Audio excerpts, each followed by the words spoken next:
ខ្ញុំពិតជាអរគុណនិងដឹងគុណណាស់ចំពោះអ្នកដែលតែងតែជួបបន្ថែមខ្ញុំនៅក្នុងការទិញការទូរស័ព្ទបញ្ចូលអ៊ីនធឺណិតថតជាវីដេអូចែកជូនអ្នកទាំងអស់គ្នាទស្សនាកម្សាន្តជាហោហែកន្លងមក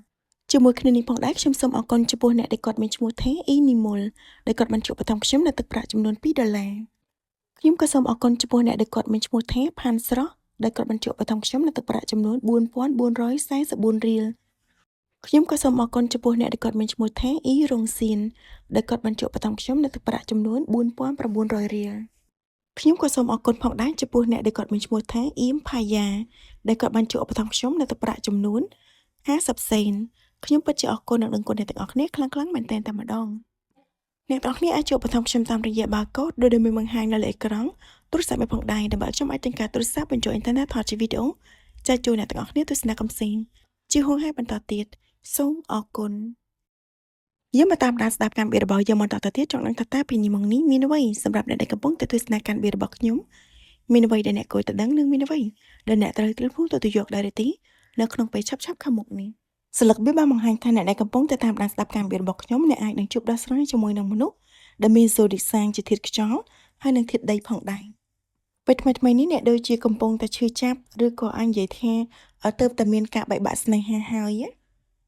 អ្នកដូចជាកំពុងតែកាត់ទុកឬក៏អាចនិយាយថាលក្ខណៈថាគេហៅថាសម្ព័ន្ធភាពរបស់អ្នកជាមួយនឹងមនុស្សនៅជុំវិញខ្លួនគឺវាអត់ល្អប្រសើររហូតដល់អ្នកខ្លះអាចយំផងដែរណាប៉ុន្តែជាមួយគ្នានេះផងដែរគឺមានមនុស្សម្នាក់ដែលគេកំពុងតែតាមដានអ្នកយ៉ាងងប់ងល់តែម្ដងដោយតែគេលងស្រឡាញ់អ្នកខ្លាំងណាមិនថាអ្នកធ្វើអីទេប៉ុន្តែមនុស្សម្នាក់ហ្នឹងគឺតាមដានអ្នកជានិច្ចតែម្ដង social media ឬក៏នៅក្នុងជីវិតពិតឲ្យតែអ្នកធ្វើសកម្មភាពអ្វីមួយគឺគេចាំសម្គាល់មើលហ្មងណាតាមដានច្រើនពេកឬក៏អាចនិយាយថាចាប់អារម្មណ៍ជាមួយអ្នកខ្លាំងពេកចង់ក្លាយទៅជា stalker ចាលក្ខណៈមនុស្សគេហៅថាងប់ជាមួយនឹងម្នាក់ហ្នឹងខ្លាំងហ្មងអញ្ចឹងម្នាក់ហ្នឹងគឺងប់ជាមួយអ្នកដែលស្ដាប់ការមាននេះលក្ខណៈខ្លាំងបែបហ្នឹងគួរឲ្យខ្លាចចាអ្នកទាំងពីរអាចជាមនុស្សរស់នៅដែនឆ្ងាយពីគ្នាជាពិសេសគឺឆ្លងខេត្តឆ្លងស្រុកឬក៏ដល់ឆ្លងប្រទេសផងដែរមុននឹងបន្តការអានវាខ្ញុំចង់និយាយរឿងដ៏សំខាន់មួយប្រាប់អ្នកទាំងអស់គ្នាពីម្សិលមិញគឺខ្ញុំពិតជាឈឺក្បាលមែនតើចាឲ្យផ្ដាសាយចាផ្ដាសាយហ្នឹងសុកចិត្តអត់លេបថ្នាំទេខ្លាចលក្ខណៈថាយើងអាយុច្រើនដែរចាប៉ុន្តែតែពេលថ្ងៃហ្នឹងចាតាំងពីព្រឹកហើយក៏ខូចចិត្តដែរដោយសារតែមួយរយៈហ្នឹងអត់មានអ្នកឧបត្ថម្ភទេតែពេលព្រឹកមិញឃើញមានបងប្អូនយើងឬក៏គេហៅថាអ្នកដែលគាត់ជួយគ្រប់គ្រងការអានវាគាត់ឧបត្ថម្ភតិចក្តីច្រើនក្តីគឺខ្ញុំពិតជាសប្បាយចិត្តមែនតើនៅពេលដែលខ្ញុំឆែកទៅឃើញមានការឧបត្ថម្ភជាពីជំងឺហ្មងឥឡូវនេះរៀងងល់ប៉ុន្តែមានអារម្មណ៍ថាសប្បាយចិត្តពិតជាអរគុណនិងដឹងគុណខ្លាំងមែនតើតែម្ដងនិយាយទៅការអានបៀនឹងអត់ផ្ទុះទេហើយតែពេលការអានបៀនឹងលក្ខណៈថា2ខែបានបើកលេងម្ដងអញ្ចឹងវាអត់សូវគួរឲ្យចាប់អារម្មណ៍ទេតែដល់ទៅពេលឃើញ notification លើទូរស័ព្ទ load ទិញរំភើបហ្មងណាអរគុណច្រើនមកតាមដានការអានបៀរបស់យើងបន្តទៅទៀតគឺថាមនុស្សម្នាក់ដែលគេតាមដានអ្នកហ្នឹងណាចាគឺគេសម្លឹងឃើញថាគេពិតជាស្រឡាញ់អ្នកទុកជាគូអនាគតរបស់គេដែរសម្រាប់អ្នកស្ដាប់ការបៀរបស់ខ្ញុំមួយចំនួនអ្នកអាចនឹងស្គាល់គេរួចទៅហើយណាប៉ុន្តែស្នេហារបស់អ្នកទាំងពីរអាចមានឧបសគ្គដោយសារតែមាន The Devil នេះលេចឡើងអញ្ចឹងណាដោយសារតែលក្ខណៈថាឧបសគ្គផ្លូវឆ្ងាយឬក៏ឧបសគ្គខុសជាតិសាសន៍ជាមួយគ្នាខុសសាសនាជាមួយគ្នាប៉ុន្តែម្នាក់ហ្នឹងគឺគេពិតជាស្រឡាញ់អ្នកមែនទែនតែម្ដងគ្រាន់តែឃើញរូបអ្នកតាម social media រូបថតសោះហ្នឹងក៏គេសប្បាយចិត្តដែរនិយាយទៅនៅពេលដែលគេតាមដានជីវិតអ្នកគឺធ្វើឲ្យគេមានអារម្មណ៍ថាជីវិតគេមានពន្លឺជីវិតគេសប្បាយជីវិតគេលក្ខណៈថាតាមដានអ្នកដូចរឿងភាគយើងមើលខុនហើយយើងសប្បាយទៅតាមតួអង្គអញ្ចឹងណាស្លឹកវាបញ្ចេញយ៉ាងច្បាស់តែម្ដងថាគេពិតជាស្រឡាញ់អ្នកព្រោះមាន the egg of cup នេះហើយគឺពោពេញហូរហៀទៅដោយការស្រឡាញ់ចំពោះអ្នកតែម្ដងណាសម្រាប់អ្នកស្ដាប់ការបៀរបស់ខ្ញុំមួយចំនួនអ្នកអាចនឹងបានជួបគេរួចទៅហើយជាពិសេសគឺជួបគ្នានៅក្នុងពលានយន្តហោះតែម្ដងណាប៉ុន្តែភាគច្រើនគឺបច្ចុប្បន្ននេះគឺគេតាមដានអ្នកតាមរយៈអនឡាញឡើយទេគឺអ្នកទាំងពីររស់នៅអាចថាឆ្ងាយពីគ្នាអញ្ចឹងណាហើយឥឡូវហ្នឹងម្នាក់ដែលគេចាប់អារម្មណ៍ជាមួយអ្នកតាមដានអ្នកហ្នឹងគេក៏មានកម្រងនៅក្នុងការជិះយន្តហោះឬក៏ធ្វើដំណើរមកជួបអ្នកតែម្ដងណាសម្រាប់អ្នកស្ដាប់ការបៀរបស់ខ្ញុំមួយចំនួនមនុស្សដែលគេចាប់អារម្មណ៍ជាមួយអ្នកហ្នឹងគឺគេអាចមាន zodiac sign ជា Leo ផងដែរសម្រាប់អ្នកស្ដាប់ការបៀរបស់ខ្ញុំមួយចំនួនទៀតគឺគេអាចមាន zodiac sign ជា Capricorn មនុស្សម្នាក់ដែលគេចាប់អារម្មណ៍ជាមួយអ្នកគេមានលុយ ហើយមើលទៅគេក៏ជាមនុស្សដែលមានមន្តស្នេហ៍ហើយ sexy ផងដែរ sexy ហ្នឹងចង់បានន័យថាបើសិនបើគេគឺជាមនុស្សប្រុសគឺគេជាមនុស្សដែលមានទ្រូងបើកហើយមានសាច់ដុំមួយចឹងទៅឬក៏អញនិយាយថាមានរាងរៅដែលមើលទៅសមជាបុរសហើយបើសិនជាគេជានារីវិញគឺជាមនុស្សដែលមានរាង slim salon គួរឲ្យទាក់ទាញណាហើយមនុស្សដែលគេចាប់អារម្មណ៍ជាមួយអ្នកហ្នឹងគេអាចជាមនុស្សដែលមានដំណើរច្រើនចាដែលមិនថាជាដំណើរនៅក្នុងការជិះយន្តហោះឬក៏ដំណើរនៅក្នុងស្រុកក្រៅស្រុកអីទេគឺការងាររបស់គេអញនិយាយថាតម្រូវឲ្យគេធ្វើដំណើរតែម្ដងណាឬក៏អាចនិយាយបានមួយទៀតថាមនុស្សម្នាក់ហ្នឹងគឺជាប្រភេទមនុស្សដែលចូលចិត្តនៅក្នុងការធ្វើដំណើរផ្សងព្រេងទៅនេះទៅនោះរហូតតែម្ដងអាចនិយាយបានមួយទៀតថាមនុស្សម្នាក់ហ្នឹងគឺគេព្យាយាមដើរស្វែងរកមនុស្សដែលត្រូវចិត្តគេចាតែពេលដើរចុះដើរឡើងទៅក៏ប្រទះអ្នកដែលស្ដាប់ការរបៀបនេះត្រូវចិត្តគេតែម្ដងមើលទៅក៏អ្នកដែលស្ដាប់ការរបៀបរបស់ខ្ញុំនេះមានឱកាសនៅក្នុងការធ្វើដំណើរផងដែរជាពិសេសគឺនៅក្នុងខែ7តែម្ដងអ្នកនឹងមានជីវិតមួយពោរពេញទៅដោយសុភមង្គលណាហើយមើលទៅអ្នកដែលស្ដាប់ការរបៀបរបស់ខ្ញុំក៏ស្រឡាញ់ពេញចិត្តជាមួយនឹងមនុស្សដែលគេចាប់អារម្មណ៍ជាមួយអ្នកនឹងដែរស្នេហារបស់អ្នកមួយនឹងអាចជាការប្រទានដោយចក្រវាលឬក៏ព្រះជាម្ចាស់ដែលគាត់តាមថែរក្សាคุ้មគ្រងអ្នកចាគឺគាត់ជូនពរអ្នកឲ្យបានជួបជាមួយនឹងស្នេហាសមអំណងនឹងឯងស្លឹកបៀបង្ហាញថាមានឱកាសដែលអ្នកទាំងពីរនឹងអាចរៀបការឬក៏អញនិយាយថាបើទោះបីជាមិនទាន់រៀបការក៏មានឱកាសដែលអ្នកទាំងពីរនេះនឹងរស់នៅក្រោមដំបូលផ្ទះតែមួយជាមួយគ្នាផងដែរមានឱកាសដែលអ្នកទាំងពីរអាចនឹងបង្កើតជាគេហៅថាក្រុមគ្រួសារដែលពេញលេញមួយដែលមានកូនជាមួយផងដែរមនុស្សម្នាក់ហ្នឹងនៅពេលដែលគេបានជួបឬក៏តាក់ទងជាមួយអ្នកដែលស្ដាប់ការវាអ្វីដែលគេចាប់អារម្មណ៍ជាងគេគឺរូបរាងកាយរបស់អ្នកតែម្ដងមិនថាអ្នកជាមនុស្សប្រុសឬក៏មនុស្សស្រីទេដូច្នេះសូមឲ្យអ្នកដែលស្ដាប់ការវិទ្យរបស់ខ្ញុំត្រៀមខ្លួនទទួលយកទៅពីព្រោះថាស្នេហាចូលមករកអ្នកហើយអាចនឹងមានការសារភាពអាចនឹងមានការតាក់ទងពីគេពីខែ7នេះទៅផងដែរបើសិនបើអ្នកនៅលីវច្បាស់ណាស់ថាអ្នកនឹងលែងនៅលីវទៀតហើយដោយសារតែគូរបស់អ្នកមករកអ្នកហើយសម្រាប់អ្នកស្ដាប់ការវិទ្យរបស់ខ្ញុំមួយចំនួនអ្នកអាចនឹងជួបជាមួយនឹងគូរបស់អ្នកនៅពេលដែលអ្នកធ្វើដំណើរចាកចេញពីទីក្រុងណាចាដូចថាទៅដើរលេងតាមខេត្តឬក៏ទៅតំបន់ណាមួយដែលរៀងដាច់ស្រយាលអញ្ចឹងណាក៏អញនិយាយបានមួយទៀតផងដែរថាមនុស្សដែលគេចាប់អារម្មណ៍ជាមួយអ្នកគេគឺជាមនុស្សដែលមានឋានៈបុណ្យស័ក្តិអញ្ចឹងទៅអ្នកទាំងពីរអាចនឹងមានភាពខុសគ្នាអញ្ចឹងណាដែលវាពិបាកសម្រាប់គេនៅក្នុងការមកផ្សារភ្ជាប់ទំនាក់ទំនងឬក៏មកតាក់ទងជាមួយអ្នកដូចថាវាអាចប៉ះពាល់ជាមួយនឹងការងារឬក៏អាចប៉ះពាល់ជាមួយនឹងគេហៅថាជីវភាពរស់នៅរបស់គេទៅធ្វើឲ្យគេលក្ខណៈថាកន្លងមកគឺបានត្រឹមតែលួចមើលអ្នកពីចម្ងាយតទៅពេលគេច្បាស់ចិត្តថាគេស្រឡាញ់អ្នកគេត្រូវការអ្នកនៅក្នុងជីវិតរបស់គេអ្នកប្រៀបដូចជាពន្លឺមួយដែលគេហៅថាគ្រាន់តែឃើញក៏សប្បាយចិត្តក៏មានអារម្មណ៍ថាសុភមង្គលទៅតាមដែរអញ្ចឹងណាអញ្ចឹងទៅគេនេះសម្រាប់ចិត្តយ៉ាងច្បាស់លាស់ថាគេមករកអ្នកនឹងឯង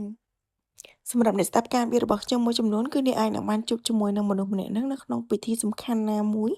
អាចជាពិធីគេហៅថាអន្តរជាតិខ្នាតអន្តរជាតិឬក៏អាចនិយាយថាជាពិសេសគេតាក់ទងជាមួយនឹងវិស័យកីឡាផងដែរសង្ស័យតែមើលបាល់រួមគ្នាឯងមើលតាំងដូចខ្ញុំខ្ញុំអត់ចេះចាក់បាល់ហើយក៏អត់ចេះមើលបាល់ដែរដឹងមើលមិនបានទេសម្រាប់អ្នកខ្លះគឺអាចជួបគូរបស់អ្នកនៅតាមរយៈគេហៅថាប្រព័ន្ធអប់រំឬក៏តាក់ទងជាមួយនឹងវិស័យសិល្បៈឬក៏តាក់ទងជាមួយនឹងការតាំងពិព័រណ៍ឬក៏អាចជួបគ្នាតាក់ទងជាមួយនឹងគេហៅថានៅកន្លែងជាប្រភេទសារមន្ទីរវត្ថុបុរាណអីអ្នកទាំងពីរអាចជាមនុស្សដែលគេហៅថាមានគំនិតច្នៃប្រឌិតដូចគ្នាសម្រាប់អ្នកស្ដាប់ការវិទ្យរបស់ខ្ញុំមួយចំនួនអ្នកទាំងពីរអាចជាគេហៅថា content creator ដូចគ្នាអញ្ចឹងណាអ្នកបង្កើតមាតិកានៅសង្គមដូចគ្នាអញ្ចឹងនៅពេលដែលជួបគ្នាជាគូឬក៏ចាប់ដៃគ្នាទៅរកអនាគតជាមួយគ្នាគឺគេហៅថានឹងមាន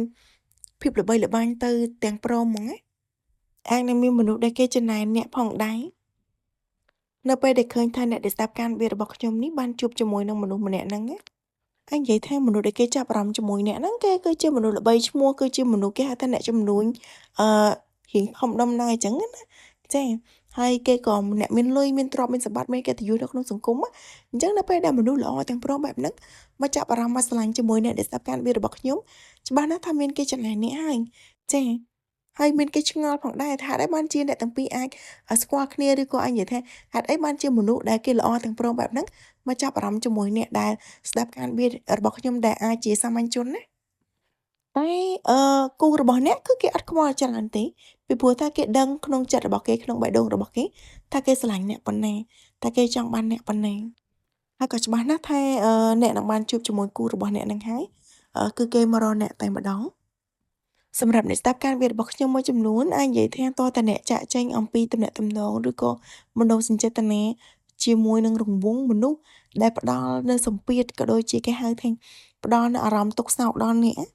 ដែលគេហៅថាគូគាំរបស់អ្នកដែលធ្លាប់ធ្វើឲ្យអ្នកយំនឹងទើបអ្នកអាចជួបជាមួយនឹងគូល្អរបស់អ្នកបានមានឱកាសដែលអ្នកដែលស្ដាប់ការវិភាគរបស់ខ្ញុំអាចទៅរស់នៅក្រៅប្រទេសតែម្ដងណាសម្រាប់អ្នកស្ដាប់ការវិភាគរបស់ខ្ញុំមួយចំនួនអាចនិយាយថាគឺអ្នកបានជួបជាមួយនឹងអឺគេហៅថាដៃគូសហការការងារចាតាក់ទងជាមួយនឹងអាជីវកម្មដ៏ធំមួយដែលអាចនឹងផ្លាស់ប្ដូរជីវិតរបស់អ្នកក៏ថាបានផងដែរមិនមែនជាគូស្នេហ៍ប៉ុន្តែជាគេហៅថាដៃគូរួមការងារជាមួយគ្នាសម្រាប់អ្នកស្ដាប់ការវិភាគរបស់ខ្ញុំមួយចំនួនទៀតអាចនិយាយថាគឺអ្នកមានឱកាសដែលបានធ្វើការឬក៏នឹងសហការជាមួយនឹងអ្នកមានមុខមាត់គេហៅថាជាម្ចាស់ក្រុមហ៊ុនជាម្ចាស់ brand ជាម្ចាស់ស្ថាប័នណាមួយសម្រាប់អ្នកស្ដាប់ការវិភាគរបស់ខ្ញុំមួយចំនួនគឺអ្នកនឹងត្រូវបានគេជ្រើសរើសតាក់ទងជាមួយនឹងការងារអន្តរជាតិណាមួយដែលអ្នកបានដាក់ពាក្យធ្វើការអ្នកនឹងបានចាកចេញអំពីភាពទុក្ខសោកជាពិសេសគឺគេហៅថាបញ្ហាហិរញ្ញវត្ថុតែម្ដងណាគឺអ្នកនឹងមានលុយមានទ្រព្យល្អប្រសើរជាងមុនហើយច្បាស់ណាស់ថាមនុស្សដែលគេចាប់អារម្មណ៍អ្នកហ្នឹងគឺជាគេហៅថាអាចជាមន្ត្រីរាជការឬក៏ជាមនុស្សដែលធ្វើការធំដុំតែម្ដងជីវិតរបស់អ្នកនឹងមានការប្រែប្រួលទាំងស្រុងនៅពេលដែលអ្នកនេះប្រឡែងដៃចេញពីអតីតកាលចេញពីមនុស្សដែលមិនគួរមាននៅក្នុងជីវិតរបស់អ្នកចាបើថាមនុស្សណាធ្វើឲ្យយើងជឿចាប់ទុកទៅអីប្រឡែងដៃចោលបំភ្លេចគាត់ចោលទៅ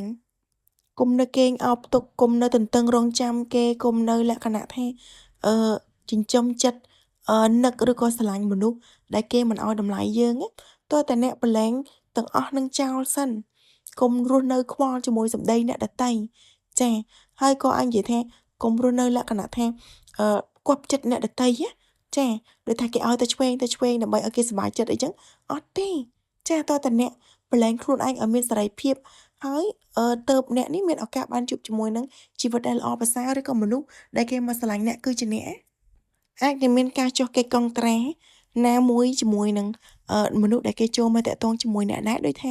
អ្នកដែលស្ដាប់ការវិភាគរបស់ខ្ញុំ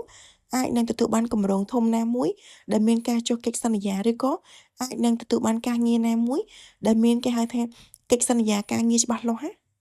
ឬក៏អ្នកខ្លះអាចនិយាយថាគឺមានឱកាសដែលអ្នកនេះ